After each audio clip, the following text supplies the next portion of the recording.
Bienvenue au Gaumont-les-Fauvettes pour cette première masterclass de la saison Hors-Champ Rencontre de cinéma. Donc, comme vous l'avez vu avant, on a fait une petite vidéo pour essayer de vous présenter toute l'association avec des lettres qui viennent, qui partent. Nous sommes une bande de jeunes bénévoles qui nous activons pour essayer de mettre à l'honneur un cinéma que nous aimons, de convier des artistes en tout genre, venus de toute contrée. Ce soir, on voulait vous en mettre plein les yeux pour cette ouverture de saison.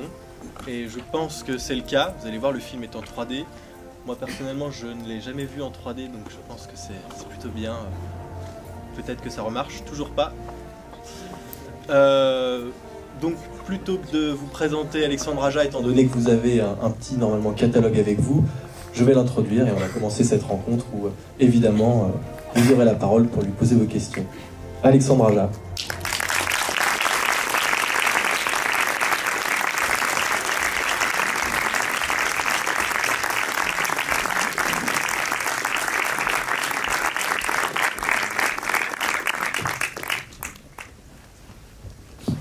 Bonsoir. Bonsoir. Alors merci d'être avec nous, vous êtes en montage de votre nouveau film, donc on est vraiment touché que vous nous accordiez un peu de temps.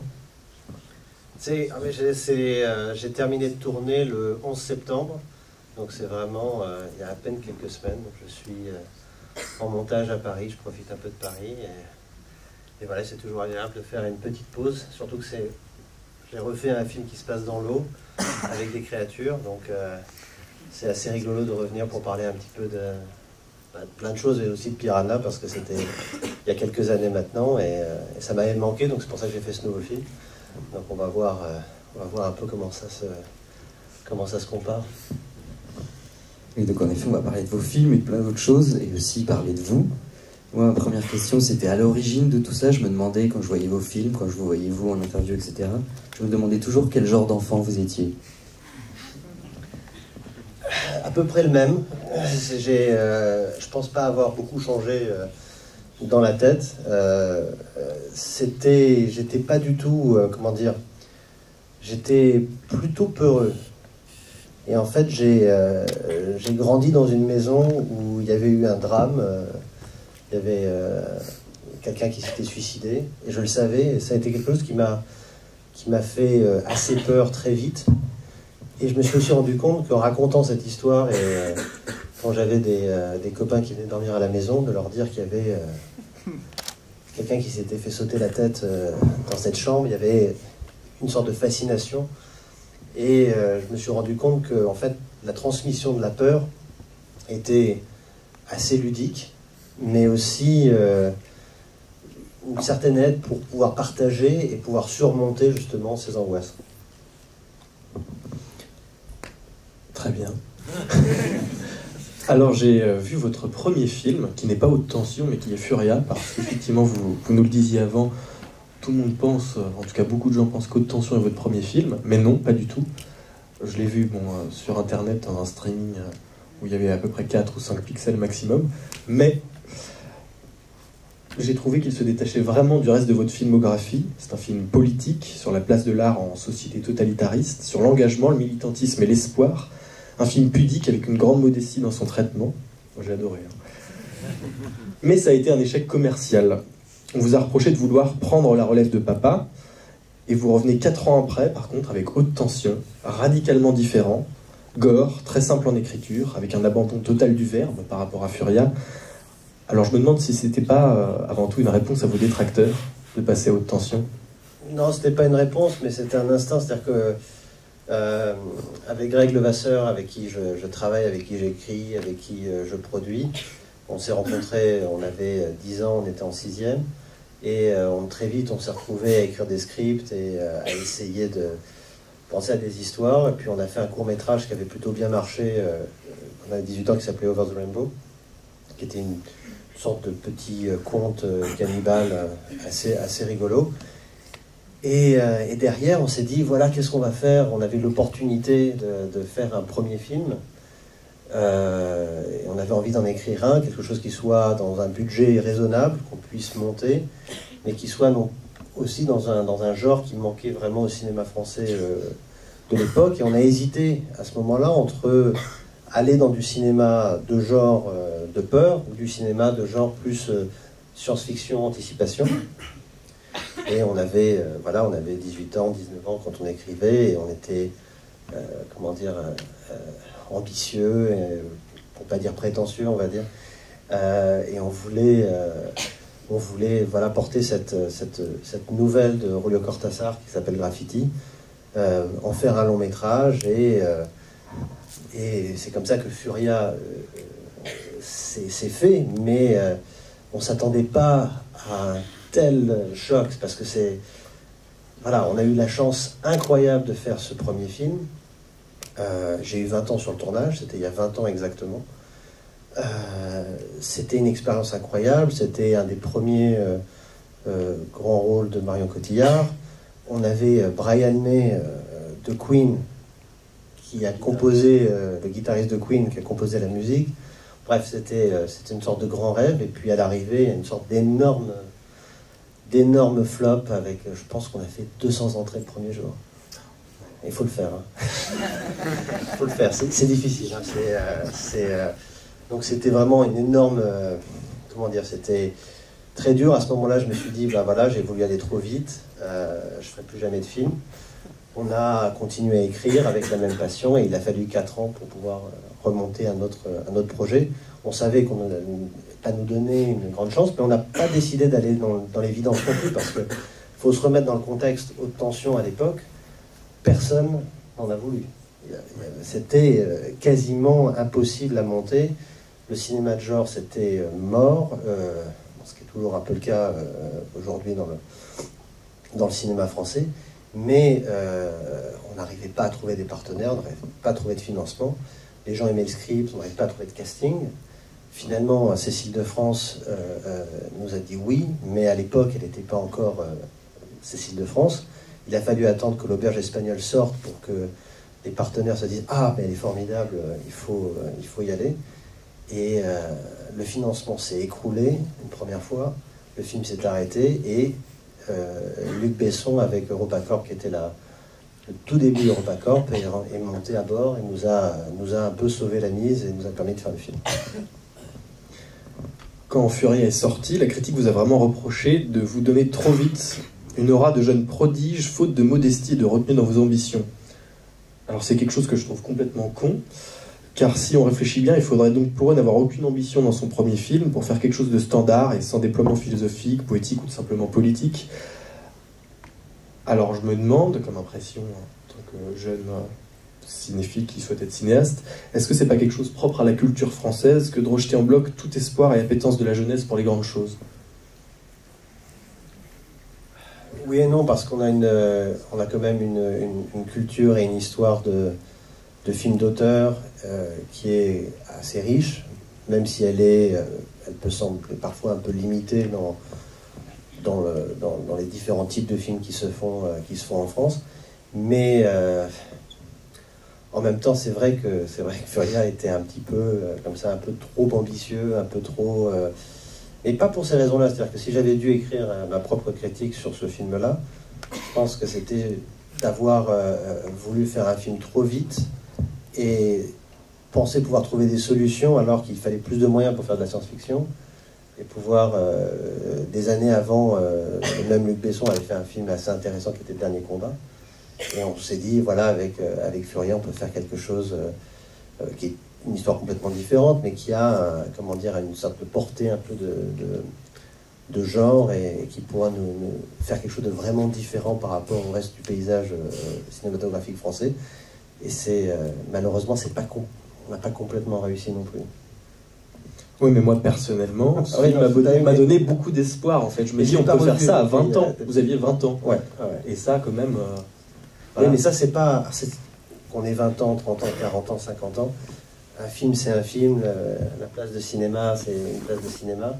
Et ce qu'on se dit toujours quand on est sur un tournage et que c'est difficile, on se dit, mais il ne faut pas laisser tomber, il faut vraiment, vraiment continuer à se battre, parce que personne ne sera dans la salle... comme moi ce soir pour expliquer, ah mais c'était difficile, ah mais on n'a pas pu, mais essayer de comprendre, on aurait voulu ça mais on n'a pas eu ça. Et donc voilà, quand on est réalisateur, on porte le film pour le pire et pour le meilleur. Alors dans vos débuts, vous avez beaucoup travaillé avec votre père, vous avez coécrit, vous avez été réalisateur de seconde équipe, vous avez joué aussi un petit peu. Qu'est-ce que vous avez retenu de cet apprentissage? Est-ce que ça a vraiment défini beaucoup de choses dans votre travail après? J'ai eu une chance incroyable de grandir sur les plateaux de cinéma. Ça m'a permis quelque part de faire une école de cinéma différente.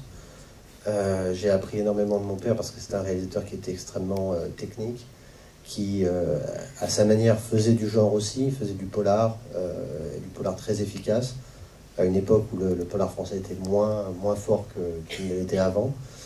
Et c'est vrai que de le voir travailler, de le voir diriger des équipes, j'ai appris des choses qu'on n'apprend pas en école de cinéma. En école de cinéma, on va apprendre l'histoire du cinéma, on va apprendre à critiquer un film, on va apprendre à écrire un scénario, ou du moins à suivre une certaine méthode pour écrire un scénario. Mais il y a quelque chose qu'on n'apprend pas, c'est la manière dont on va mener une équipe de plusieurs dizaines de personnes, voire de centaines de personnes, et de partager avec eux une passion, de partager une vision, et d'arriver en respectant un plan de travail, un certain nombre de jours de tournage, à un résultat qui soit le résultat le plus proche du plaisir qu'on avait en lisant le scénario. Et ça, c'est quelque chose qui est très très important. Et ça, c'est vraiment, je le dois à mon père, parce que c'est vrai de l'avoir vu faire face sur chaque film, film après film, de le voir sur les plateaux, de voir comment il communiquait avec son équipe, comment il parlait avec les acteurs, comment il dirigeait un groupe. Voilà, c'était essentiel pour pouvoir faire des films. Ce qui est marrant, c'est que donc, Alexandre Accardi, votre père, a donc fait un fils, vous l'appelez Alexandre Accardi, et vous avez voulu être cinéaste, donc vous appelez Alexandre Aja, mais est-ce que ça a été dur de vous émanciper de ce nom? Oui, un petit peu. Alors, en fait, c'est plus compliqué que ça, parce qu'il s'appelle pas Alexandre. Bon, bref, c'est pas rentré. Oui, dans sa filmo, mais en fait, il était, en tant que réalisateur et acteur de théâtre au départ, il s'appelait Arcadie tout court, et puis quand il a fait son premier film, il s'est dit, je vais mettre un prénom. Il a pris son deuxième prénom, parce qu'Arcadie, c'était son prénom, bref. C'est très compliqué tout ça. En tout cas, c'est vrai que je me suis retrouvé, moi, en grandissant, avec exactement le même prénom et le même nom de famille. Donc j'ai voulu me trouver un autre nom de famille en prenant Aja, qui sont en fait les initiales de mon nom complet, Alexandre Jouan Arcadie. Et voilà, mais c'est pas très intéressant, mais c'est vrai que c'est quelque chose qui...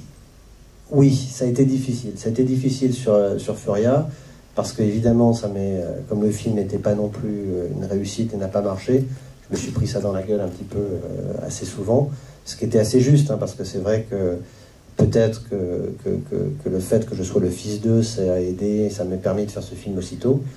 Mais c'est pour ça qu'après haute tension et de pouvoir partir aux États-Unis et faire des films là-bas, ça m'a permis vraiment à ce moment-là de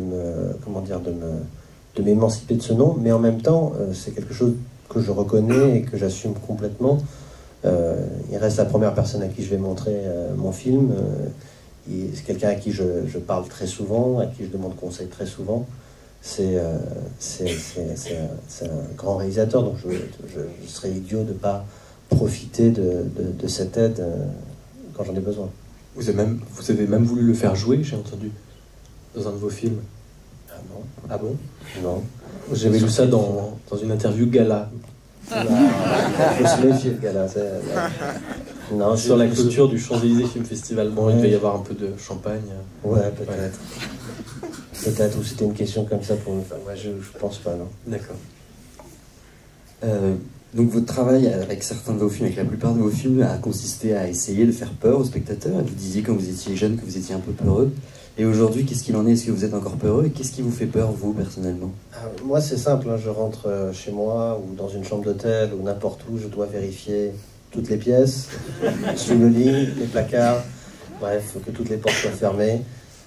Non, ça reste, c'est quelque chose qui reste. Mais je pense que c'est important d'être bon public de ce type de film quand on fait un cinéma qui fait peur, parce que finalement, ce que je recherche dans un sujet ou ce que je recherche dans un scénario quand je l'écris ou dans une histoire, si l'ambition c'est de créer cette peur ou de partager cette peur, c'est évidemment quelque chose qui pourrait avoir de l'effet sur moi. Je pense qu'un des grands problèmes du cinéma en général, c'est quand les gens qui le font commencent à penser à ce qui plairait aux spectateurs plutôt qu'à ce qui plairait à eux-mêmes en tant que spectateurs. Parce qu'à partir du moment où on commence à se demander et à penser pour les autres, c'est là où on perd pied et on fait de la merde.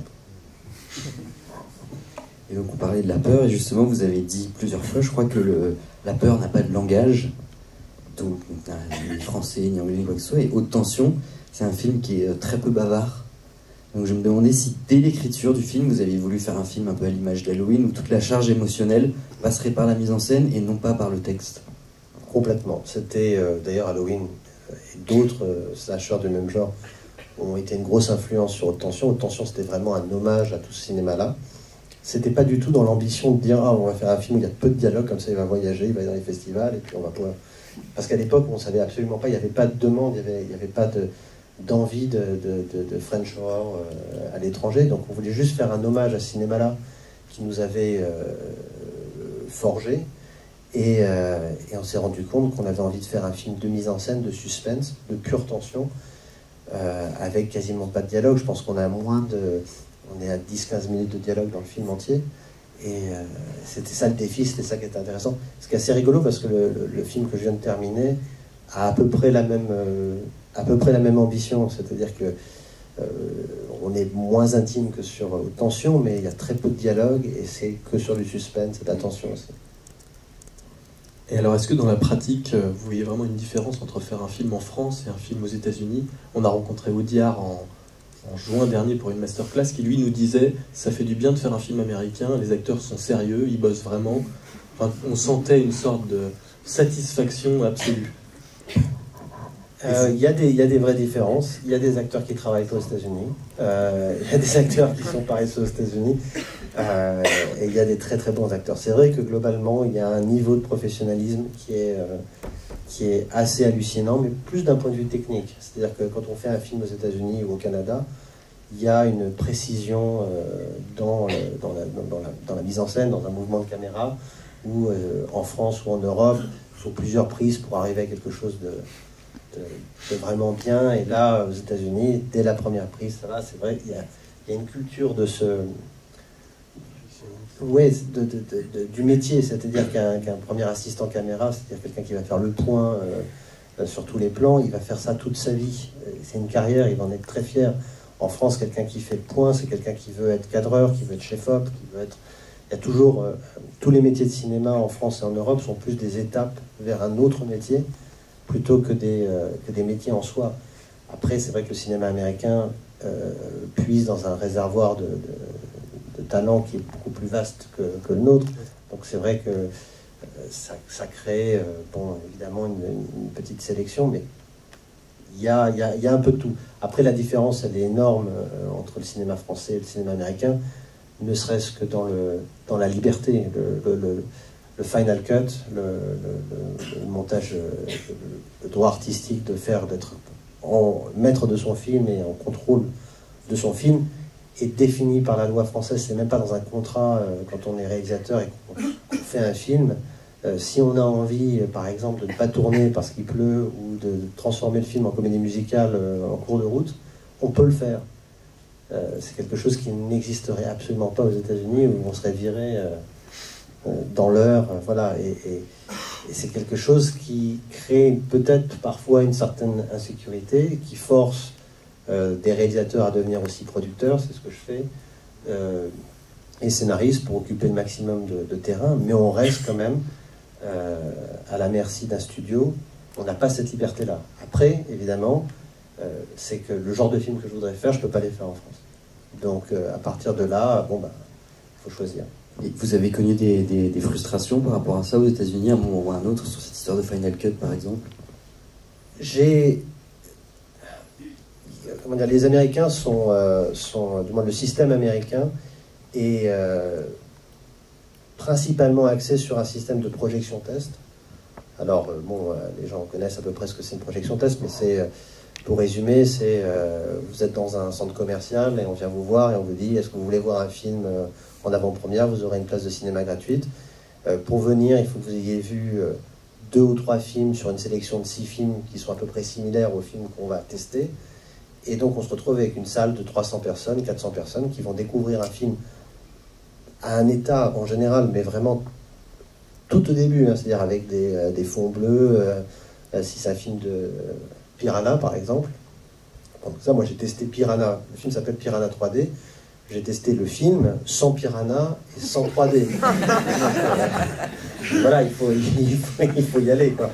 Mais, quelque part, on partage tous une sorte de bon sens ou d'appréciation ou de jugement qui fait que tous ensemble, on peut avoir un avis qui est plus précis, qui est plus juste que la folie de certains patrons de studio. Encore une fois, Piranha, je travaillais à l'époque avec Bob Weinstein et Harvey, qui était là aussi, qui n'était pas impliqué sur ce film-là, mais qui était dans l'ombre. Et pour ceux qui connaissent le film, je pense que je ne vais pas révéler quoi que ce soit sur le film, mais des filles en bikini. Voilà, donc Harvey me convoque un jour à son hôtel. Pas de peignoir, pas de chambre d'hôtel. Me convoque, mais dans un restaurant désert, fermé, où il y a une seule table, un petit peu très mafia, comme setup. Et voilà, et il me dit, voilà, il faut que tu me fasses confiance. J'ai 9 palmes d'or, 12 Oscars. Je sais comment faire de Piranha un très bon film. Et donc on est 1 mois avant la sortie du film, et il me dit, voilà, il faut que tu coupes toute la nudité et tout le sang du film. Donc je lui dis, mais si on fait ça, il va rester peut-être 40 minutes, 45 minutes de film. Et je le vois comme ça ne pas se démonter, me dire, c'est pas grave, on va retourner le reste. Et là, je vois mon monde s'écrouler. C'est-à-dire, je suis 1 mois de la sortie, je me dis, là, en plus de ça, je connais la réputation, donc je sais que c'est possible. Je sais qu'ils sont capables de retirer le film, de ne pas le sortir. Je sais qu'ils sont capables d'aller retourner tout le film. Mais bon, à ce moment-là, on a réussi à éviter le pire. Et le film qui est sorti était le film que je voulais, dans sa version. Après, il y a plein d'autres frustrations. Mais pour revenir à, finalement, l'exercice de la projection test, où finalement, un public de cinéphiles qui aime ce type de film, parce qu'il est venu là parce qu'il aimait ce type de film, a plus de pouvoir que la folie furieuse d'un Harvey Weinstein. Et ça, c'est ça qui fait que ça rééquilibre un petit peu les choses. Et jusqu'à maintenant, y compris avec La Colline des Yeux, avec Wes Craven, c'est toujours les projections tests qui m'ont donné raison et qui m'ont permis de pouvoir garder le contrôle jusqu'au bout de ma vision et du montage du film. Ah oui, justement, je voulais vous demander par rapport à Wes Craven. Donc vous n'avez pas totalement fait hommage à son film avec La Colline des Yeux, mais c'était plutôt vraiment une totale réinterprétation. Et il paraît qu'effectivement, il avait beaucoup de doutes sur votre vision. Au départ. Au départ, oui. Oui, non, ça a été des doutes au tournage, avec bon, maintenant on peut en parler. Moi, je suis resté très proche de Wes jusqu'à sa mort. On en a parlé, on en a beaucoup parlé, mais c'est vrai que ça n'avait pas très bien commencé, parce qu'il n'aimait pas trop le scénario qu'on avait écrit avec Greg. Il avait l'impression qu'on était trop loin de l'original, qu'on prenait trop que ce sous-texte politique n'avait rien à faire dans le film, que c'était trop gore ou trop violent. Il était très partagé. Et à un moment donné, on était en préparation du film, on tournait le film à Ouarzazate au Maroc, et il m'a envoyé une lettre avec une série de notes pour changer dans le script, qui était énorme. Et je lui ai répondu, je lui ai dit, Wes, tu as raison, c'est ton film, on a fini la préparation, viens le réaliser.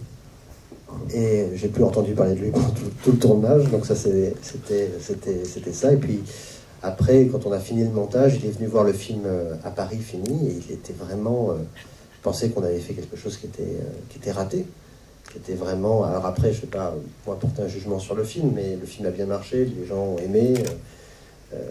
Moi personnellement, c'est un film que j'aime bien revoir de temps en temps, alors que j'aime pas trop en général revoir mon travail. Et pendant la première projection test, après avoir essayé de me dire ne le teste pas, c'est dangereux, les gens vont pas aimer, c'était le début d'Internet, non, mais c'était le moment où la communication sur Internet commençait à prendre un peu trop d'importance, et on a quand même testé le film, et ça a été un énorme succès.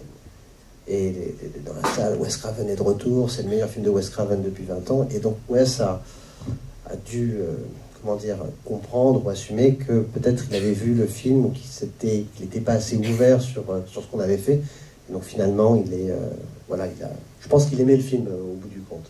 Mais c'est vrai que c'était la première fois. C'est très difficile, hein, je me mets à sa place, de se retrouver producteur d'un autre réalisateur qui va faire un remake de son propre film, un film dont il n'est pas content lui-même, hein, parce que Wes aimait, détestait, avait une relation très mitigée, mais plutôt passionnelle avec La Dernière Maison sur la Gauche.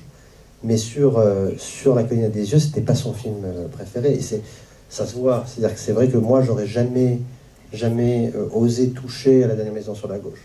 Je trouve que c'est un très très bon film. C'est un film fort, puissant, radical.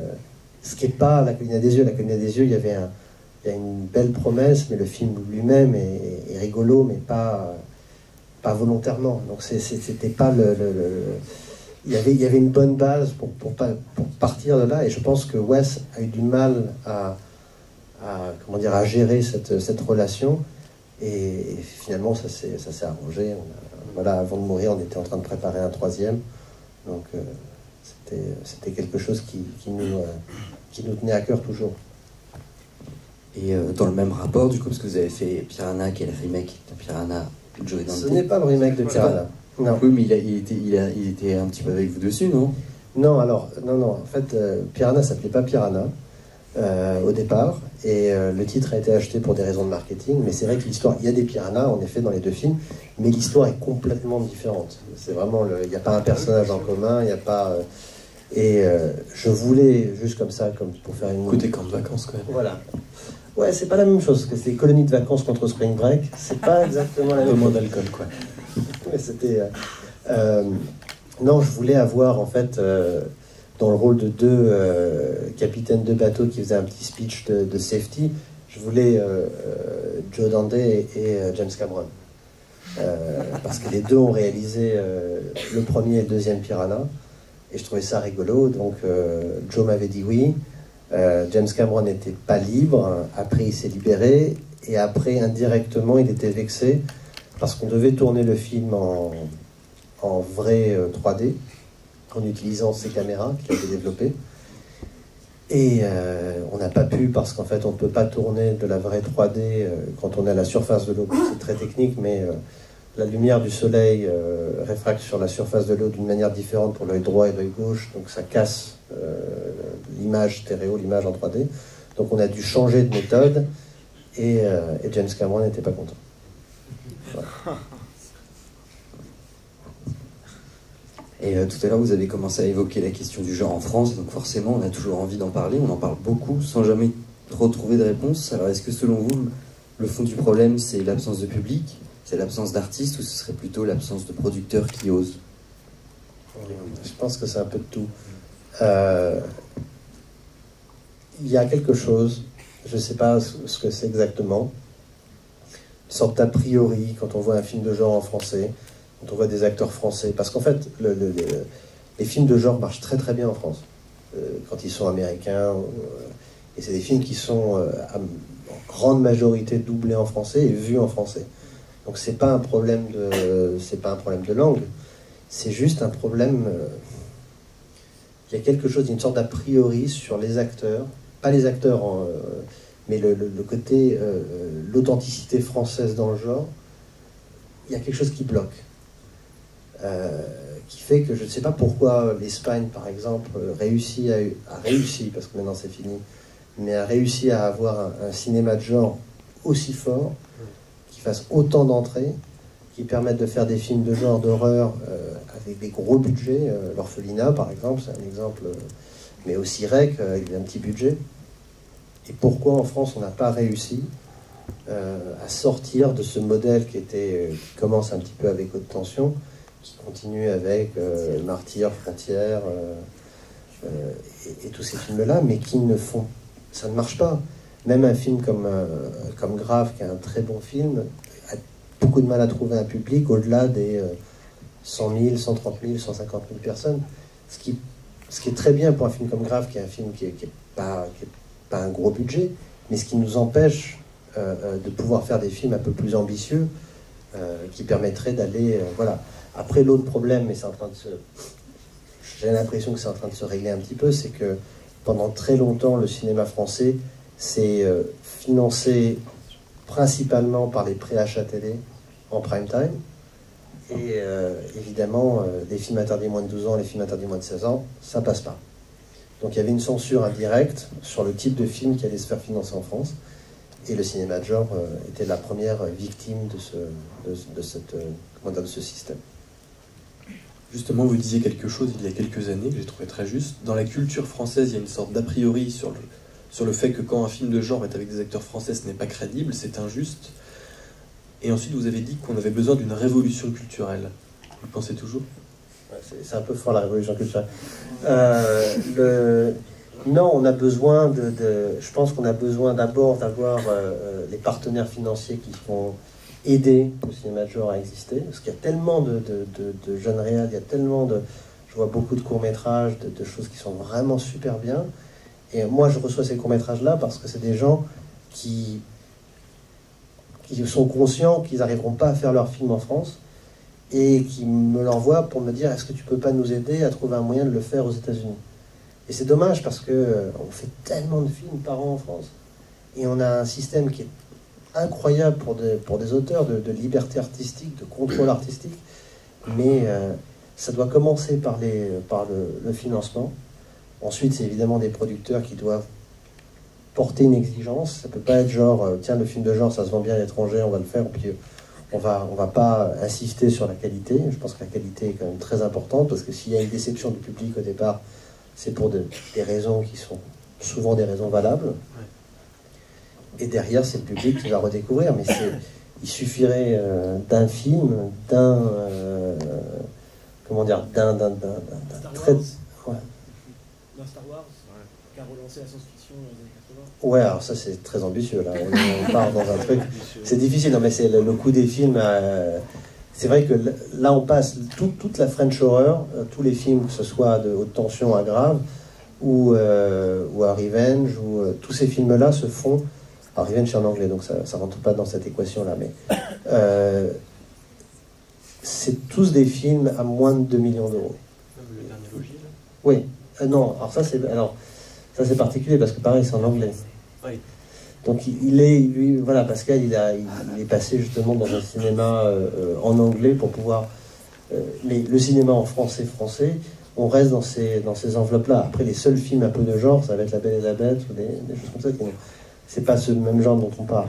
Donc il faudrait trouver, avant d'arriver à Star Wars, d'arriver à des budgets un tout petit peu plus hauts, hein.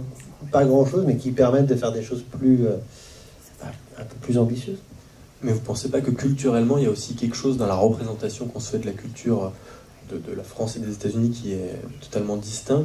Les États-Unis, c'est un pays qui est né quand même, on peut le dire, dans la violence. Il y a toujours eu cette question d'armes à feu, de propriété, de vengeance. C'est vraiment ancré dans la culture, alors qu'en France, on est dans...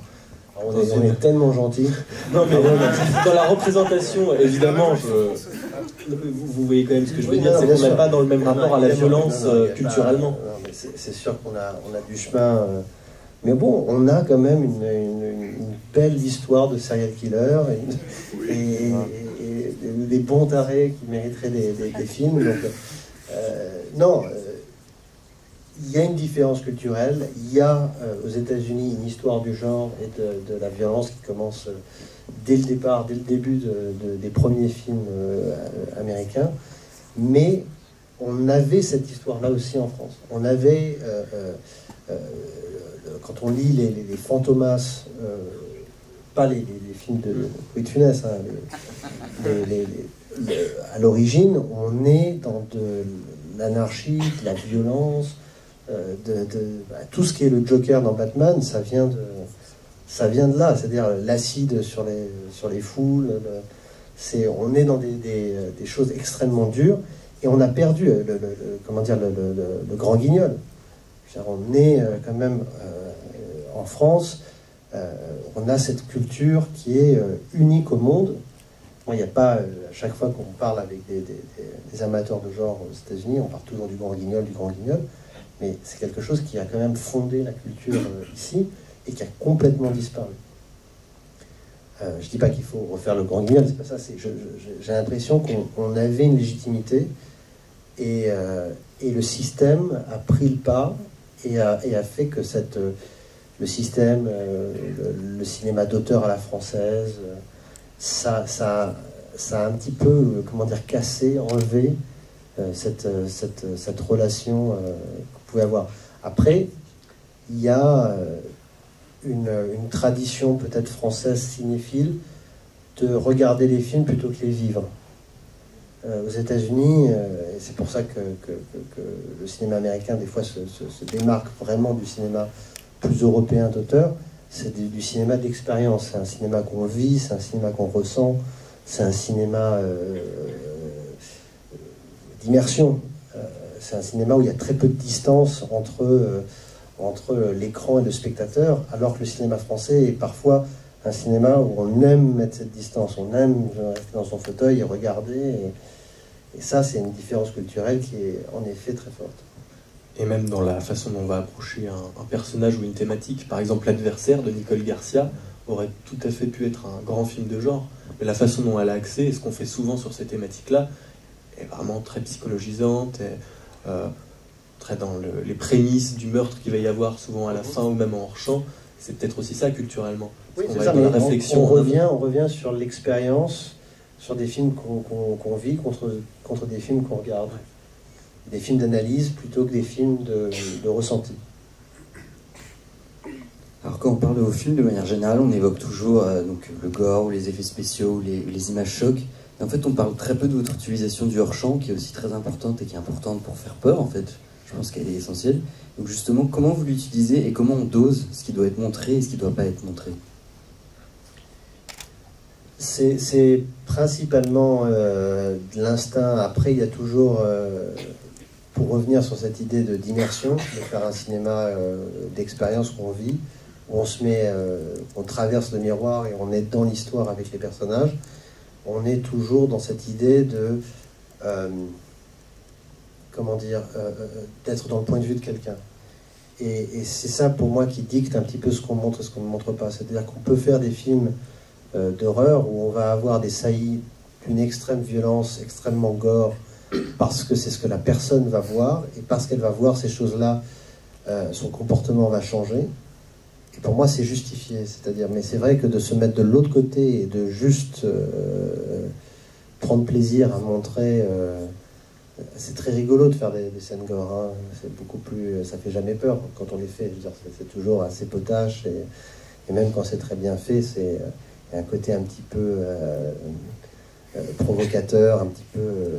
mais moi, j'aime pas me mettre de l'autre côté. J'aime pas me mettre dans le côté, spécialement du côté du tueur. J'aime bien me mettre du côté de la victime, parce que je trouve que dans se mettant du côté de la victime, on reste proche de la peur plutôt que de l'autre côté, où on va rentrer dans une fascination qui va détourner le sentiment de suspense vers un sentiment qui a une autre émotion, tout simplement. Et alors justement, dans la pratique du tournage de ce genre de scène de suspense et de peur, à quel moment vous dites que c'est bon, c'est efficace et que vous l'avez? Parce que vous dites que vous ne ressentez pas du coup la peur sur le moment, mais du coup, est-ce que c'est la codification, la grammaire de ce genre de scène qui va, au bout d'un moment, vous faire dire « ça, je pense que c'est bon ». Enfin, comment le ressenti, vous pouvez parier sur le ressenti en ne le ressentant pas sur l'instant? Ben, c'est très compliqué parce que c'est aussi une grammaire qu'il faut réinventer. C'est une grammaire, le cinéma de suspense, est un cinéma qui va anticiper les réactions. Et donc, on ne vient jamais neutre dans une salle de cinéma quand on vient voir un film d'horreur. On sait qu'en général, quand la musique monte, il va se passer quelque chose. On sait qu'au bout du couloir, si on est resté plus de 10 secondes dans cette traversée de couloir, ben, il va se passer quelque chose aussi. On a comment dire, cette appréhension. Et c'est au réalisateur de pouvoir prendre toute cette appréhension, d'en être conscient et de réinventer un petit peu la grammaire d'une manière différente pour surprendre. C'est ce que fait par exemple James Wan extrêmement bien dans Conjuring, où le moment où on pense que le jumpscare va arriver n'arrive jamais. Où on change d'axe, on change d'axe, et ça ne vient pas, ça ne vient pas, ça ne vient pas. Ça monte comme ça une sorte de catharsis de suspense, et finalement ça va arriver là où on l'attend pas. Et c'est vrai que c'est des exercices qui sous-entendent qu'on connaît évidemment le genre, et qui aussi se placent d'un point de vue histoire du cinéma à un moment précis. C'est-à-dire que peut-être que la vision d'un Conjuring ne sera pas la même dans 20 ans qu'au moment où c'est sorti. Parce que justement, ce code, cette grammaire de fabrication, cette recette pour fabriquer de la peur, aura changé, sera peut-être la même, pas la même. Après, c'est compliqué parce qu'on a souvent l'impression de se répéter.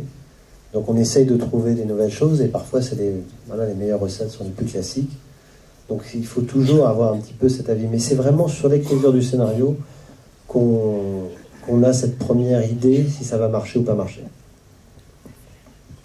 Vous parliez des scènes gore qui sont amusantes à tourner. Pour Piranha, il paraît que vous avez utilisé 300 000 litres de sang. Ça devait être très amusant à faire. Ouais. Non, c'était... je crois qu'on a battu tous les records en termes de quantité de sang.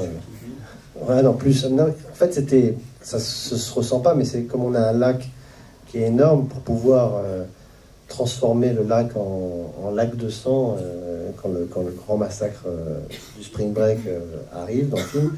Il a fallu en effet des centaines de milliers de litres de sang. Après, c'est techniquement très dur. J'ai eu très peur à un moment donné. Je me suis réveillé un matin sur le tournage de Piranha, et on tous passait sur l'eau, donc j'avais pas une voiture mais un bateau. Donc je prends mon bateau pour aller sur le tournage, et je vois des poissons, des carpes, il n'y avait que des carpes dans ce lac, qui flottent à la surface comme ça. Et je me suis dit, oh merde, putain, on a détruit la biodiversité du lac avec le sang, ça y est, c'est la fin, c'est horrible. Et en fait, non, 2 jours par an dans ce lac, il y a ce qu'on appelle l'herpès de la carpe, qui tue toutes les carpes du lac. Et c'est exactement cette période-là. Ouais. Non, mais parce qu'on avait vraiment fait des choses bien. On avait trouvé 300 000 litres de sang organique. On avait fait des tests, il n'y avait absolument aucun produit chimique, il n'y avait rien qui n'était pas homologué par toutes les autorités locales. Donc vraiment, voilà. Mais sur le moment, je me suis dit, ça y est, voilà, tout ce sang, voilà le résultat. C'est du sang organique, vous dites? Ouais. Et c'est difficile de faire se baigner autant de figurants dans du sang organique et d'organiser un tel massacre, concrètement? Oui, la scène du massacre dans le film, c'est 7 jours avec un peu plus de 1000 figurants par jour. Et en fait, on a fait un truc qu'on fait jamais d'habitude, parce que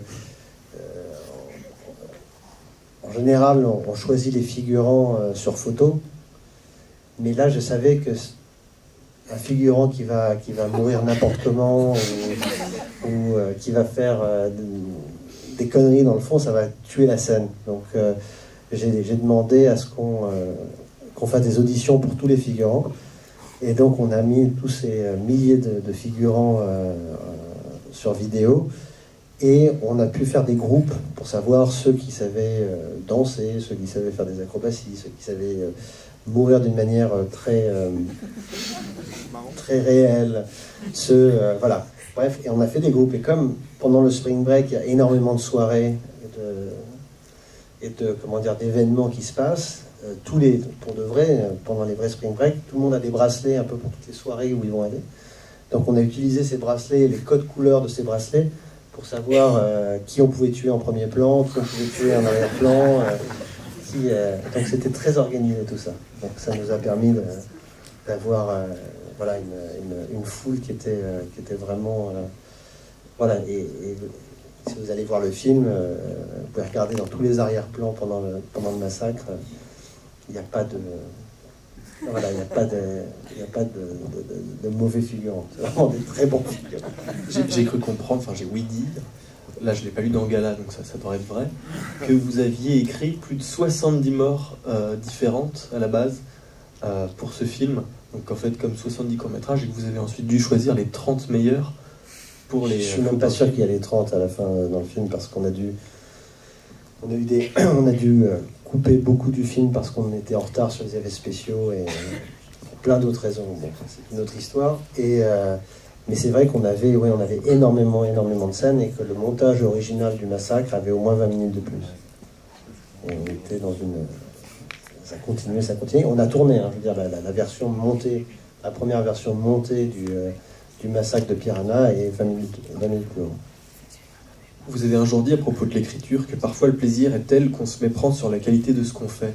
Alors ça, c'est quelque chose que vous travaillez encore aujourd'hui, le recul que vous essayez d'avoir à chaque fois. C'est pour ça qu'on fait lire. Non, mais c'est vrai, c'est tellement génial d'écrire un scénario. C'est tellement agréable, tout est possible. Voilà, on est inspiré, ça vient et tout ça. Et puis des fois, c'est comme quand on pense avoir une très bonne idée pendant la nuit. Et on se rend compte que le matin, c'est absolument n'importe quoi. Donc là c'est à peu près la même chose sur l'écriture des fois. Mais bon, ça se travaille. On parlait de la différence entre le système français et le système américain. Il y a une autre différence sur le script. L'écriture aux États-Unis est soumise à tellement de gens qui vont être critiques, mais bon, c'est le métier, hein, qui sont vraiment comme des, pas seulement des producteurs, mais des exécutifs de studio, qui sont plus comme des éditeurs de livres. Les script docteurs, exactement. On va avoir beaucoup. Donc le script est vraiment mis à l'épreuve, questionné. Donc le réalisateur, l'auteur, doit absolument défendre chaque scène, chaque dialogue, chaque élément, répondre à toutes les questions, savoir tout sur le passé des personnages, d'où ils viennent, ce qu'ils ont fait avant. Et ça prépare. Ça fait que quand on arrive sur un tournage et qu'on doit répondre aux acteurs qui vont nous poser ces questions-là, on connaît toutes les réponses. Ça faisait que chaque fois qu'on nous pose une question pour choisir un accessoire, on connaît parce qu'on a tellement travaillé sur les personnages. On a tellement travaillé. Piranha, voilà, on parle de Spring Break qui se fait attaquer. C'est un scénario que j'ai lu 7 ans avant de faire le film. Donc c'est vraiment des années et des années de développement, ce qui n'est pas du tout le cas, ou très rarement le cas en France. Ou en France, en tant qu'auteur-réalisateur, on va faire un film, puis après on va en écrire un autre, on va le faire, et il y a généralement pas beaucoup plus qu'1 an ou 2 ans ou 3 ans sur la fabrication du film. C'est rare qu'il y ait les 6, 7 ans, 10 ans, alors qu'aux États-Unis, tous les projets comme ça mettent des années. Le film que j'ai fait avant Crawl, il s'appelle La 9e vie de Louis Drax, c'était un film qui devait être réalisé par Anthony Minghella, qui avait été écrit à l'époque, donc c'est un film qui a passé 10 ans en développement avant que moi je puisse le faire. Alors justement, puisque vous parlez de La 9e vie de Louis Drax et de celui d'avant, il y avait Horns aussi, et donc les deux ont un peu changé de ce qu'on avait l'habitude de voir avec vous, et je les vois un peu comme un diptyque sur les apparences trompeuses en général, et finalement c'est un truc qu'on peut retrouver aussi un peu dans tous vos films. Alors est-ce que c'est un thème que vous aimez bien et qui est propice à écrire de belles histoires en fait? Oui, c'est vrai que Horns semble être un petit peu plus loin du genre et plus dans la comédie satirique, surnaturelle.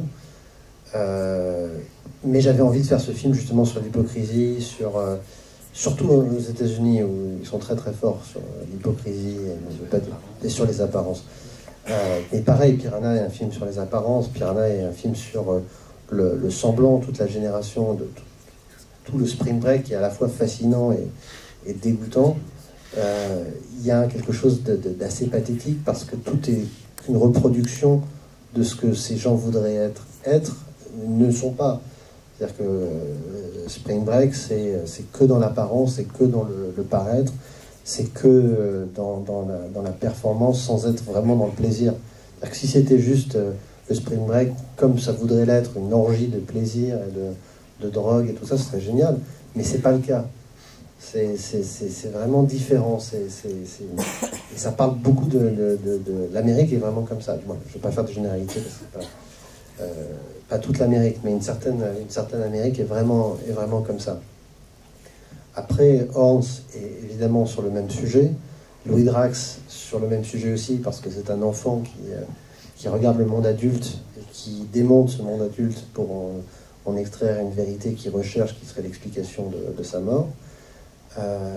C'est des sujets qui me parlent, mais c'est vrai que c'est des sujets qui sont éloignés un peu éloignés du cinéma de genre, mais qui se retrouvent. Mais encore une fois, moi, je me suis jamais mis sur un projet parce que je me suis dit, bon, qu'est-ce que je vais faire maintenant comme film d'horreur? Ça n'a jamais été mon mon objectif. C'est toujours une histoire qui doit me parler, qui doit me donner envie, où je me retrouve dedans, où je retrouve une envie de spectateur, mais aussi une envie personnelle. Et en général, c'est des éléments qui sont qu'est-ce que j'aurais fait, des éléments de survie, des éléments où on se pose des questions, on se dit mais est-ce que moi je pourrais me comporter comme ce personnage ou pas, ou est-ce que et ça c'est des choses qu'on retrouve dans tous les films. Et c'est vrai que moi je suis plus sensible au cinéma d'expérience qu'au cinéma d'analyse, mais c'est quelque chose qu'on retrouve un petit peu, même si c'est pas du cinéma d'horreur. Évidemment, si vous avez des questions, n'hésitez pas.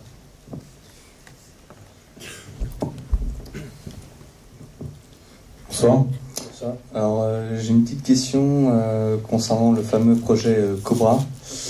Alors, j'avais lu une information, mais bon, je la prends toujours avec des pincettes parce que c'est l'information que j'ai pu lire sur Internet. Enfin, la seule source Hygiène France. Enfin bref, quelque chose de plus ou moins fiable. Apparemment, le projet est vraiment mort et enterré, grosso modo. On va dire un peu à cause de la folie Marvel avec la fameuse comparaison avec Star-Lord qui est un peu à chier, faut avouer, si on connaît bien le personnage de Cobra qui est un optimiste chronique génial.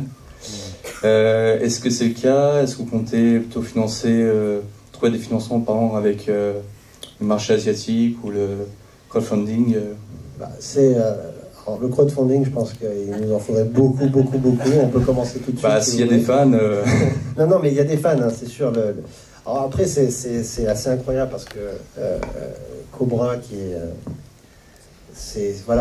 pour une génération en France, Cobra, c'est unique. C'est à peu près l'équivalent de Star Wars. C'est-à-dire qu'il y a vraiment Star Wars Cobra. Pour ceux qui connaissent Cobra et qui ont grandi avec Cobra, c'est presque la même chose. Et j'en fais partie. Et c'est vraiment...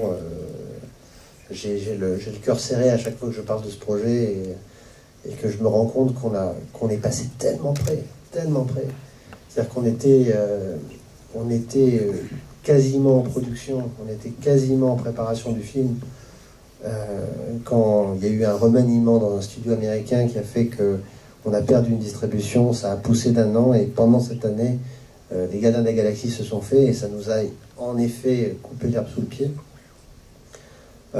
Évidemment, les Star Wars qui reviennent, ça ne nous aide pas. Donc c'est très compliqué. En même temps, il y aurait de la place pour un Cobra. Cobra, ça reste unique. Après le dernier Thor, par exemple, une bonne illustration de ce qu'aurait pu être le Red Bull d'une certaine manière. Mais c'est compliqué. C'est compliqué parce qu'on parle d'un personnage et d'un univers que les Américains ne connaissent pas. Et c'est très difficile de faire un film de cette taille-là sans les Américains. C'est malheureusement... c'est des budgets qui sont colossaux et on y était presque. On avait le casting, on était prêt à partir et ça s'est pas fait. Je ne désespère pas, il y a toujours une possibilité un jour. Je reste en contact avec Bushi Terasawa qui est le créateur de Cobra. Voilà, s'il y a une opportunité un jour, je saurai la prendre. Moi, je voulais revenir sur ce que vous disiez sur le point de vue, enfin, vous préfériez le point de vue des victimes sur le point de vue des prédateurs, souvent. Et je repense à Piranha, où il me semble que vous êtes quand même beaucoup du point de vue des prédateurs, quand même. Complètement. Et je trouve ça intéressant parce que, je trouve que ça participe beaucoup de la dimension critique du film. Et du coup, je voulais vous faire réagir là-dessus. Et puis aussi une question beaucoup plus anecdotique, mais savoir si vous avez vu le film d'Harmony Korine, du coup, après Piranha. Ouais. Qu'est-ce que vous en pensez? Alors, pour répondre à la première question, en effet, le complément de ma réponse, c'est à part Piranha, qui est une comédie d'horreur où je me mets vraiment du côté des poissons. Oui, en effet, là, le côté se mettre du côté et profiter un peu de cette horreur.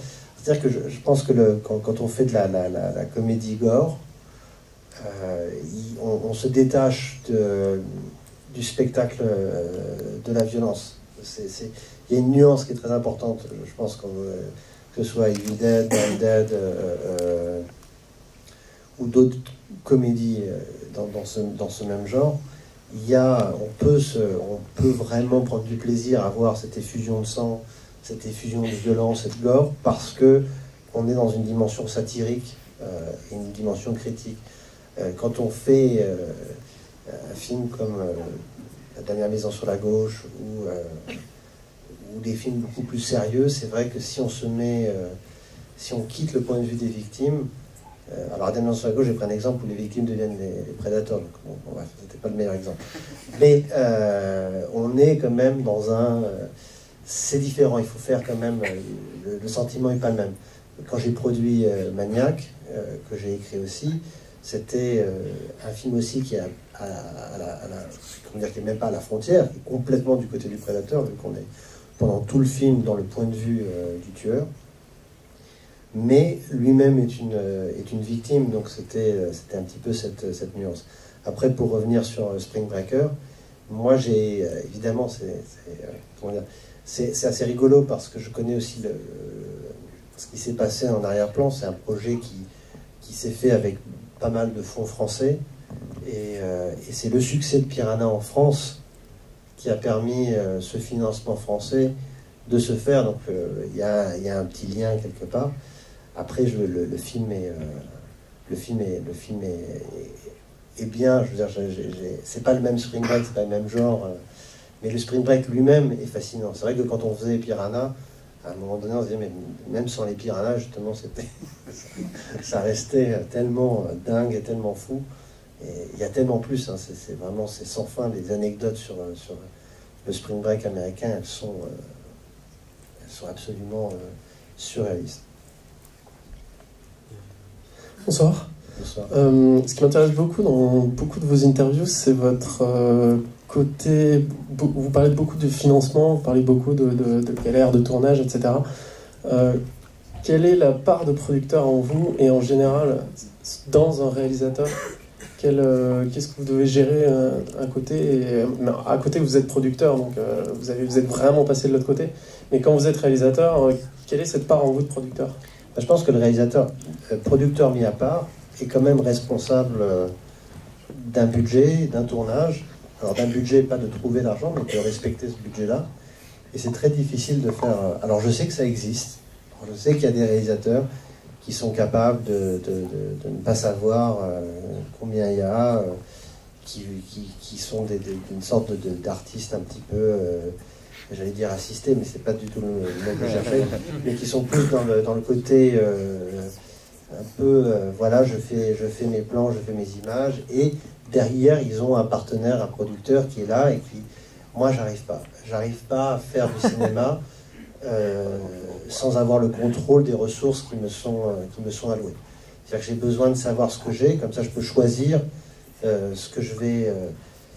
c'est tellement difficile, il y a tellement d'éléments, il y a tellement de choix à faire, je ne peux pas faire confiance à quelqu'un d'autre pour faire ses choix pour moi.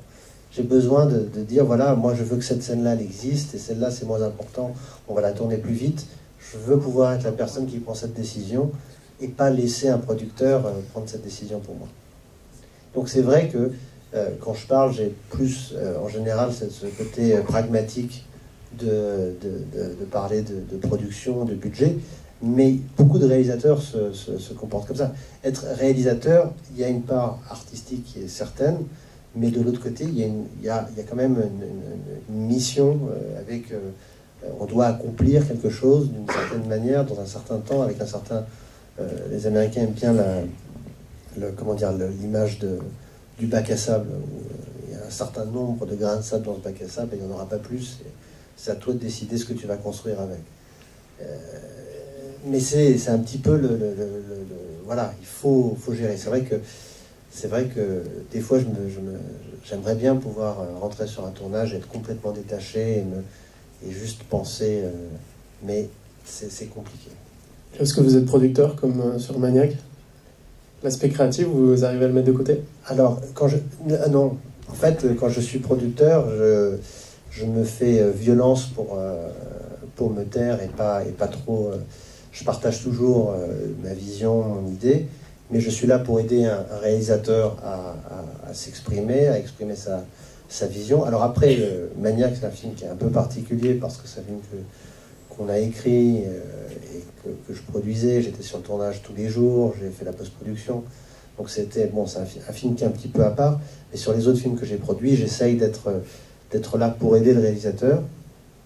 Et des fois, évidemment, on n'est pas d'accord, mais j'essaye de défendre cette vision, j'essaye de faire ce que j'aimerais qu'un producteur fasse pour moi. Petite question, est-ce que vous êtes intéressé par le format série? Et si oui, vu qu'il y a eu une brèche, notamment en France, avec les revenants d'une vague série de genre, est-ce que ça vous intéresserait? Donc, si oui, en France ou plutôt aux États-Unis, style American Horror Story ou autre? La série télé, c'est exceptionnel ce qui s'est passé depuis une quinzaine d'années.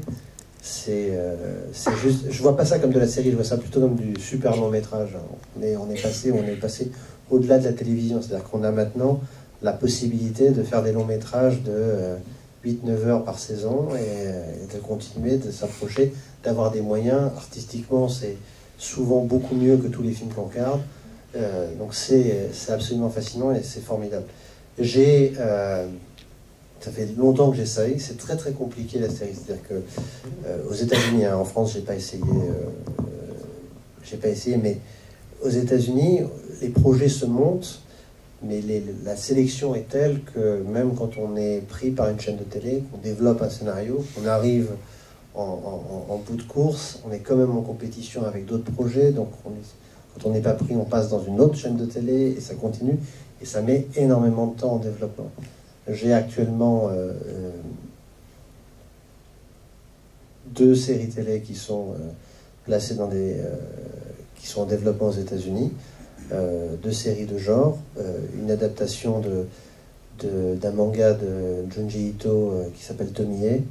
Je ne sais pas si quelqu'un connaît dans la salle, mais c'est le Stephen King du manga au Japon. C'est du body horror comme on n'a jamais vu. Voilà, donc j'espère que ça va se faire. Une autre série qui est plus un thriller sur un serial killer. J'ai développé pendant pas mal d'années une série qui aurait dû se faire, parce que je suis toujours convaincu, qui était une version série télé de Scanner de Cronenberg, qui ne s'est pas fait malheureusement pour plein de raisons, qui se fera. Le projet continue à tourner. Pas avec moi, parce que c'est pour d'autres histoires, j'en fais plus partie. Mais c'est vrai que c'est fascinant. Mais j'ai pour le moment pas eu encore l'opportunité de passer à la réalisation de la série. Bonsoir. Et qu'est-ce qui vous inspire vos histoires d'horreur? Par exemple, pour Mirror, j'avais entendu parler que c'était le lieu, que vous voulez utiliser le Mayflower. Enfin, c'est ce qui vous avait inspiré l'histoire, ou est-ce que vous basez plus sur les légendes urbaines ou vos propres pensées? Et est-ce que le Mayflower existe-t-il toujours, et s'il existe, où se trouve-t-il? Alors, le Mayflower, alors ça ne s'est pas exactement passé dans cet ordre-là. C'est-à-dire que j'avais envie de faire un film sur le rapport qu'on a et qu'on entretient avec le miroir. Je crois que c'était quelque chose qui était dans l'histoire ancré. Il y avait quelque chose d'assez terrifiant dans l'idée de ce qu'on peut voir dans le reflet, justement, et ce qu'on ne peut pas voir, et de différence. Donc je voulais faire un film sur ça. L'histoire du Mayflower est venue parce qu'on a retrouvé ce film coréen qui s'appelait Into the Mirror, qui se passait aussi dans un supermarché et qui n'avait pas brûlé. Et l'idée d'un grand magasin qui est comme le Mayflower à New York, qui aurait entièrement brûlé et dont seuls les miroirs seraient restés pour une raison qu'on ignore, qui est un peu le point de départ de cette histoire, me paraissait vraiment intéressant. Et quand on commençait à parler du film avec la Fox, qui était le studio derrière le film, j'avais en tête un bâtiment que j'avais visité à Bucarest, sur d'autres repérages quand je faisais haute tension, et qui était un immense bâtiment qui avait été construit par Ceausescu et qui n'avait jamais été terminé. Et qui était absolument incroyable parce que justement une sorte de ruine jamais terminée qui restait là comme ça avec sans fenêtre mais qui était absolument gigantesque. Et il se trouve qu'à New York il y a un grand magasin qui a exactement la même façade, le même style, la même architecture. Donc on a décidé d'aller à Bucarest pour tourner tout l'intérieur du grand magasin, le construire, et après pour le reste pour New York. Et surtout, qu'est-ce qui vous inspire vos histoires? Alors oui, alors c'est surtout ça la grande question. oui, alors, non, les histoires, c'est au détour d'une lecture, d'un article, d'une idée. Ça peut être un livre, ça peut être un scénario que je reçois, ça peut être... il n'y a pas vraiment de différence entre... C'est très bizarre, mais entre un scénario qu'on écrit, un scénario qu'on reçoit, un livre qu'on va adapter, au bout du compte, on entretient le même rapport au texte. Il y a un moment donné où on se détache du fait qu'on a écrit la première version de ce texte-là, et on a le même sens critique, qu'on l'ait écrit ou qu'on ne l'ait pas écrit, parce qu'on se met dans une position de réalisateur. Et c'est vrai que je trouve des sujets un petit peu partout. Moi, j'ai besoin que, quand je lis un script, j'ai besoin à la lecture de ressentir... de ressentir, pas simplement la peur, mais de ressentir quelque chose qui va me parler. Je me souviens j'étais en montage de Piranha, et j'ai commencé à lire le livre de Joel Hans, et dès le premier chapitre, j'étais convaincu qu'il fallait absolument que je fasse ce film. Il y avait quelque chose dans l'humour noir, dans le sarcasme, dans l'horreur, dans le langage. J'avais l'impression que c'était quelque chose que j'aurais pu écrire si j'avais le talent de Joel. Et voilà, on tombe amoureux d'un sujet, on tombe amoureux d'une histoire. Et c'est tant mieux, parce que c'est tellement long et fastidieux de faire un film que si on n'a pas ce moment de départ où on est tombé amoureux d'un sujet, je pense que je vois pas comment on fait pour continuer. Merci. Bonsoir. Alors moi j'ai deux questions. J'ai relevé une petite anecdote là, qu'il y avait 15 minutes de dialogue dans Haute Tension. Donc combien de pages pour le scénario? Alors le scénario, il faisait, c'était il y a longtemps, je dirais peut-être entre 85 et 90 pages. Ouais, quand même, ok. Ah non, il faut écrire le suspense et l'attention. Là, je viens de faire un film où il y a très peu de dialogue pareil, et le scénario faisait 92-93 pages. La première version du film, elle fait 1h40. Voilà, le suspense, ça prend du temps pour construire, Donc les scènes sont décrites, l'action est décrite, le suspense est décrit. Moi, je pars d'un principe quand j'écris un scénario, et après quand j'adapte un scénario que je reçois, je pars du principe que l'écriture doit donner les images et le sentiment de ce qu'on va voir. Et quelque part, j'aime bien l'idée de se dire presque une ligne, un plan. C'est-à-dire de pouvoir dans l'écriture, sans jamais parler de mouvement de caméra, ou de dire la caméra est là, ou la caméra fait ci ou fait ça, de pouvoir dans l'écriture suggérer tous les mouvements, toutes les indications, tout ce qui va faire toutes les images, en fait, d'essayer de faire jaillir un peu les images de la page, pour que l'équipe, ou les acteurs, ou les gens qui vont participer au financement du film, puissent voir le film en le lisant. Mais après, moi, ça me sert d'outil, c'est-à-dire que quand je me mets à travailler, à faire mon découpage ou mon storyboard, j'ai une lecture très claire de chaque mouvement de caméra qui est déjà indiqué dans la manière dont j'ai écrit la scène. Okay. Et l'autre chose, c'est l'autre chose que j'ai relevé, je peux pas faire les films que je voudrais faire en France. Mais t'es producteur, t'es un peu connu. Tu pourrais pas utiliser un peu ces leviers? Bah, ce serait génial s'il fallait que ça, mais après, les gens qui financent, ils ont des obligations. C'est-à-dire que faire des films interdits aux moins de 12 ans, des films interdits aux moins de 16 ans, c'est très compliqué de trouver l'argent pour les faire. Après, si le sujet... J'ai en projet... un ou deux projets français en langue française qui ne sont pas dans le genre, que j'ai vraiment envie de faire, et je ne suis pas contre l'idée de faire du cinéma en France, c'est juste que c'est un certain cinéma. Le film que je viens de faire, il aurait été extrêmement difficile, voire absolument impossible à financer ici. Merci. Crocodile français aussi. Oui, en plus de ça, c'était très compliqué d'expliquer les alligators en France. Est-ce que vous pouvez me donner la grandeur du budget? Vous dites que c'est pas possible de faire en France. C'est quoi le budget? Alors le budget. Le budget sur un film comme Piranha, c'est 25 millions de dollars. Le film que je viens de terminer, on est autour de 17. Le film que j'ai fait avant, c'était 13, 14. Un film comme Maniac, c'est 6. Donc c'est des budgets qui peuvent sembler importants, qui ne sont pas très importants quand on regarde les films américains en général. Mais il faut faire attention parce que ce qui compte, c'est plus le nombre de jours de tournage, en fait. C'est-à-dire que, par exemple, un budget comme 25 millions, ça ne va pas se traduire avec 100 jours de tournage. Ça va se traduire avec, je crois que sur Piranha, on a eu 42 ou 45 jours de tournage, ce qui est pas grand-chose par rapport au film et par rapport à tout ce qu'il fallait faire. Quand on fait Maniac et que Maniac coûte 6 millions, il y a 23 jours de tournage.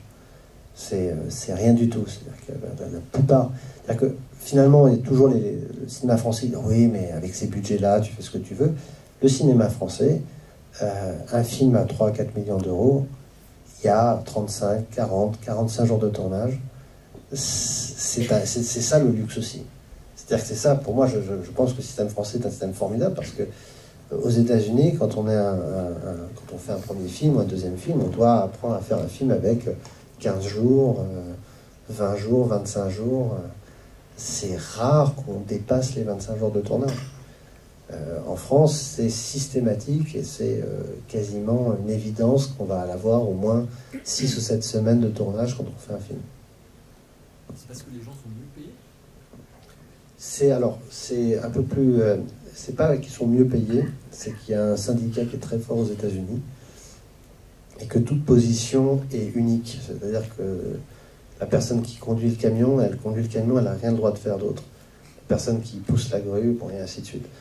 En France, on est un peu plus multifonction. C'est-à-dire que, évidemment, on n'a pas besoin d'avoir 200 personnes pour faire un film. Ça ne sert strictement à rien.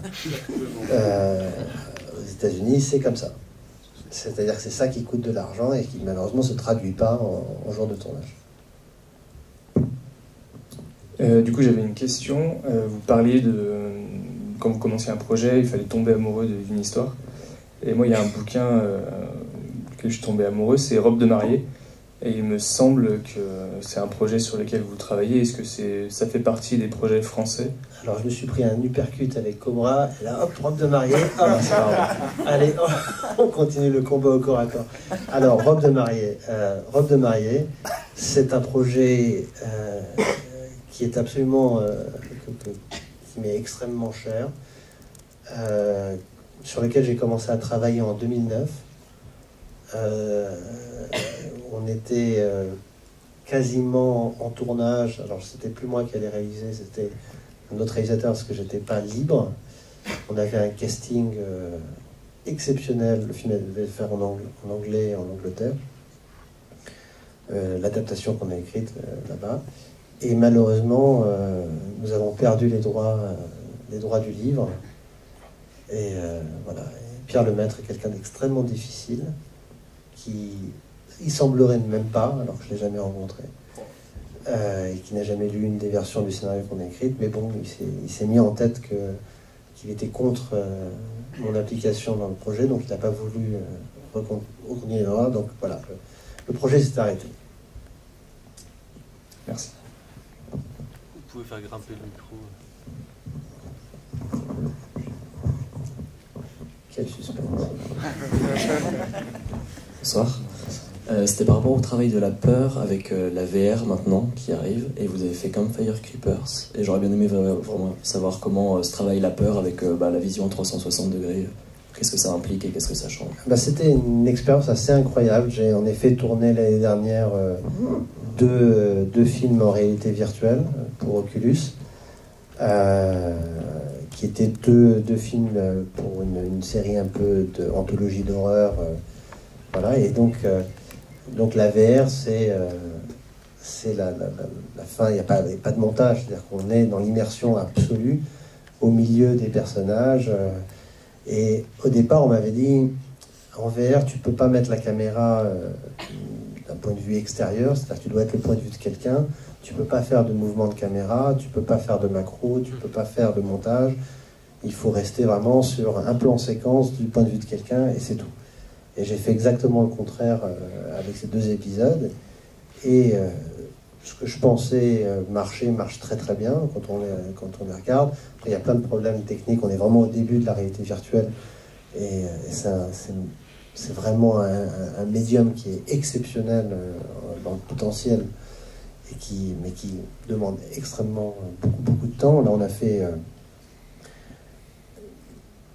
il fallait... comment dire, c'était vraiment... On parlait de réinventer la grammaire de la peur. Là, on ne pouvait pas faire plus. C'est-à-dire que vraiment, on ne peut pas changer d'objectif, on ne peut pas... il faut se mettre dans l'expérience et gérer justement chaque position et anticiper ce que va choisir la personne qui va regarder le film, parce que le montage est donné à la personne. C'est-à-dire que quand on est en réalité virtuelle et quand on porte le casque, on choisit ce qu'on va regarder. Je peux te regarder, je peux te regarder, je peux vous regarder, je peux regarder mes chaussures. C'est moi qui vais définir le montage, et c'est à nous, réalisateurs, de trouver un moyen dans la narration, dans l'écriture, dans le son, pour pouvoir attirer l'attention là où on veut que le spectateur regarde.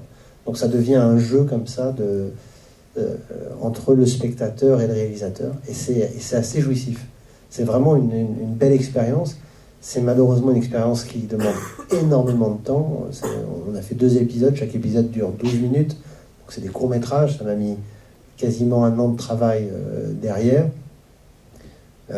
Ça coûte beaucoup d'argent aussi, donc j'espère qu'on va pouvoir en refaire d'autres assez vite, mais c'est vraiment une expérience à part, et j'espère que le contenu fiction dans la réalité virtuelle va continuer à se développer.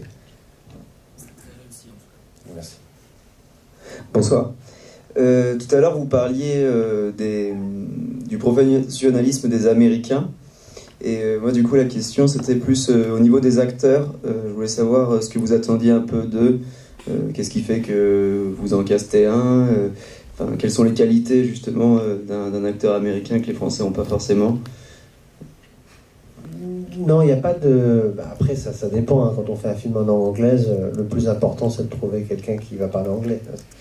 Donc demain, c'est-à-dire que c'est très compliqué. L'injustice s'impose. C'est-à-dire que je vais pas... Quand je fais un film américain, je vais très rarement commencer à faire du casting avec des Français ou avec d'autres gens, parce qu'il y a une réalité du personnage qu'il faut respecter. Après, la différence entre un casting un peu à l'américaine et un casting en France, c'est que en France, on prend le temps de rencontrer la personne, ce qui est très bien. Hein. Aux États-Unis, ça m'a un peu surpris la première fois. C'est-à-dire qu'on est dans une salle et puis les acteurs se succèdent, restent à peine quelques minutes dans la salle, rentrent dans la salle, font leur scène, à peine bonjour, au revoir, et repartent. Et comme ça, on enchaîne. Il n'y a pas de relation, il n'y a pas d'affect, il n'y a pas de... Et après, on doit juger justement sur ce qui nous reste, une impression, une vidéo, un truc, pour pouvoir choisir. C'est vrai que ça, c'est pas vraiment le système français. En France, on est plus dans une rencontre, on prend un café, on boit un verre, machin, on parle et tout ça, on va peut-être lire le scénario ensemble. Le casting n'est pas exactement le même. Après, en termes de qualité, encore une fois, j'ai travaillé avec des acteurs tellement exceptionnels, que ce soit Marion Cotillard ou Cécile de France. Moi, je vois pas vraiment de différence. Hein. Je veux dire, le talent est partout. J'ai travaillé avec des gens qui n'étaient pas si bons que ça aux États-Unis.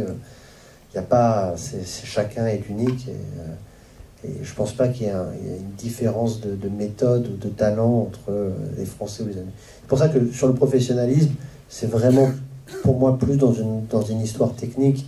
Après, il y a un côté la légende que les acteurs français apprennent pas leur texte. Bon, ça existe, mais il y a beaucoup de grands acteurs américains qui n'apprennent jamais leur texte non plus. Donc,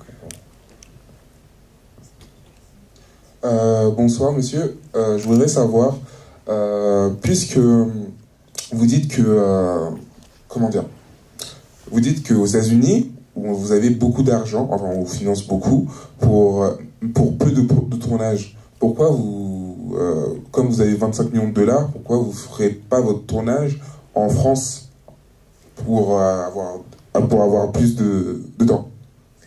Alors, c'est une très bonne question, et c'est une sorte de grand mystère.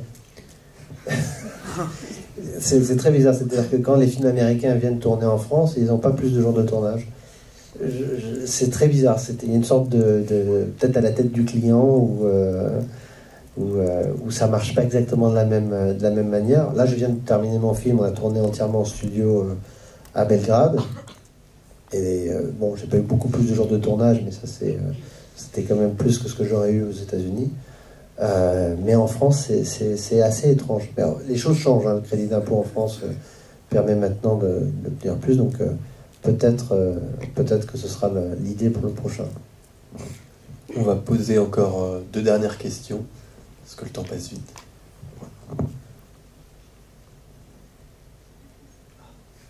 En fait, elle se proposait de faire le micro. Bah vas-y. Bonsoir. Alors déjà, ne serait-ce que l'idée de voir potentiellement Thomier en série, c'est quand même quelque chose de complètement fou. Donc, je pourrais poser des tonnes de questions de comment vous voyez le concept. Non, je voulais juste vous dire, vous m'avez offert des traumas visuels extrêmement jouissifs, des choses qui m'ont marqué vraiment la rétine, l'esprit pendant très très longtemps. Et j'aimerais juste revenir sur un en particulier, une scène de baignoire dans Mirror. Comment ça s'est passé, comment ça a été proposé, comment ça a été mis en scène, comment ça a été développé sur place, et combien de temps vous avez mis pour tourner cette scène? Alors, la scène, c'est Amy Smart qui est devant son miroir, et son reflet s'émancipe. Oui, s'émancipe et prend le contrôle sur elle, et elle se met les mains dans la bouche comme ça, et elle s'arrache la mâchoire complètement, et donc voilà, c'est quelque chose qui est assez comment dire, qui est assez gore. Il y a des cérémonies pour tout aux États-Unis, mais j'ai reçu à 2 ou 3 reprises le prix de la meilleure mort au Spike Award. Et c'est donc des choses dont je suis vraiment fier, parce que c'est vrai que c'est quelque chose que j'aime beaucoup faire, imaginer des morts terribles. Et celle de Mirror en est une, celle-là en particulier. Et c'est vraiment quelque chose qui me... Voilà, quand on écrit comme ça, on pense à qu'est-ce qui est la pire chose qui pourrait arriver. Et voilà, c'est comme ça que c'est arrivé. Il y en a une là que j'aime beaucoup, qui a gagné aussi le Spike de la meilleure mort dans Piranha, où une des Spring Breakers tombe dans l'eau, et elle n'est pas attaquée par les poissons, mais en fait son mec essaye de partir avec le bateau sans essayer de la sauver, et ses cheveux se retrouvent pris dans l'hélice du moteur. Et donc le moteur ne démarre pas, et finalement le moteur démarre, et ses cheveux partent et retire tout son visage comme une cagoule, en fait, pour révéler son squelette. Et donc ça, c'était pareil à l'écriture, c'était vraiment des moments de satisfaction assez forts. Voilà. Comment on peut venir à l'explication de ça à l'équipe, et comment réussir à vraiment mettre une image Après, on l'écrit, c'est assez clair dans l'écriture. Après, on fait un storyboard parce que c'est toujours des scènes qui impliquent énormément d'effets spéciaux, de maquillage, donc on est obligé de passer par le storyboard. Donc ça permet évidemment d'expliquer à tout le monde après comment ça va se passer. Alors, dernière question. Il y a à peu près 7 ans, j'avais assisté à une conférence à Gérardmer, qui à mon avis doit vous avoir aussi marqué, parce que c'est la première fois que j'ai vu quelqu'un se faire attaquer aussi violemment simplement pour avoir réalisé un film.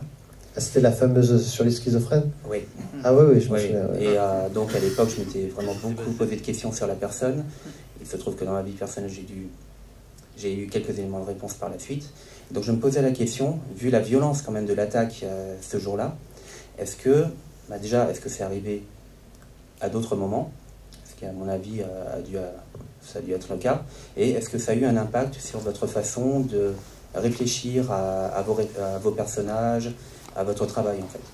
Alors c'était une conférence sur la folie, je crois, dans le cinéma de genre.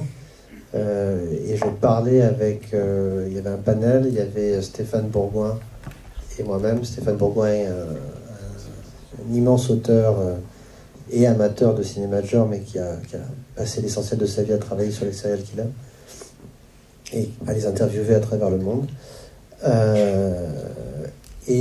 Donc voilà, et c'est vrai que pendant ce panel, une personne nous a interpellés sur la manière dont le cinéma utilisait des maladies comme la schizophrénie à des fins de divertissement sans penser aux malades eux-mêmes.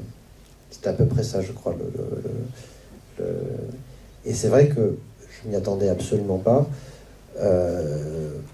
Après, c'est quelque chose qui m'a marqué parce que ça s'est pas reproduit finalement. Hein. C'est vraiment assez unique. J'ai jamais eu j'ai fait pas mal de conversations et de panels sur le cinéma de genre, et c'est rare parce que on reste quand même dans un cadre de cinéma, de création, d'histoire. Après, je pense que cette personne-là n'attaquait pas le film parce qu'elle n'avait pas vu Haute Tension, donc c'était pas sur Haute Tension, mais c'est vrai qu'il y a une facilité au cinéma de montrer un petit peu des gens qui sont aussi des victimes et de dire que ces gens-là sont des tueurs. Voilà, on a tous cette image. Après, moi aussi dans ma vie personnelle, j'ai eu des rapports, pas personnellement moi, mais dans mon entourage. C'est des choses auxquelles je fais attention. J'essaye de faire attention autant que possible, parce que c'est vrai qu'il faut pas faire de généralité ou stigmatiser certaines personnes ou certaines maladies comme étant synonymes de tueurs ou de choses comme ça. Après, ça reste, quand on fait un cinéma-là, on est dans un cinéma où on est tous là dans le noir à regarder un film pour un peu exorciser ses peurs. Et là, pour le coup, c'était pas la peur de quelqu'un qui était schizophrène, c'était plus elle, la victime, jusqu'à la fin du film, où là, on découvre autre chose. Mais c'est vrai que l'idée du film, c'était pas de créer une peur d'une maladie, mais d'être plus d'une maladie, d'une condition, mais plus d'être au contraire dans le cadre d'une victime et d'un scénario de survie. Voilà, donc c'était... Mais c'est vrai que c'est quelque chose qui m'a marqué, j'en souviens très bien. On va arrêter là pour projeter le film, mais avant, je vais vous poser une question qui est la question qu'on pose à tous les cinéastes qu'on rencontre. C'est si vous aviez un conseil ou juste un mot à donner à un jeune aspirant au métier du cinéma ou à un jeune cinéaste, qu'est-ce que ce serait? C'est de ne pas laisser tomber. C'est pas un mot, mais c'est vraiment un concept. Je pense vraiment que l'audace, la ténacité, c'est une des qualités de ce métier. Il ne faut pas laisser tomber. Merci beaucoup, Alexandre Aja.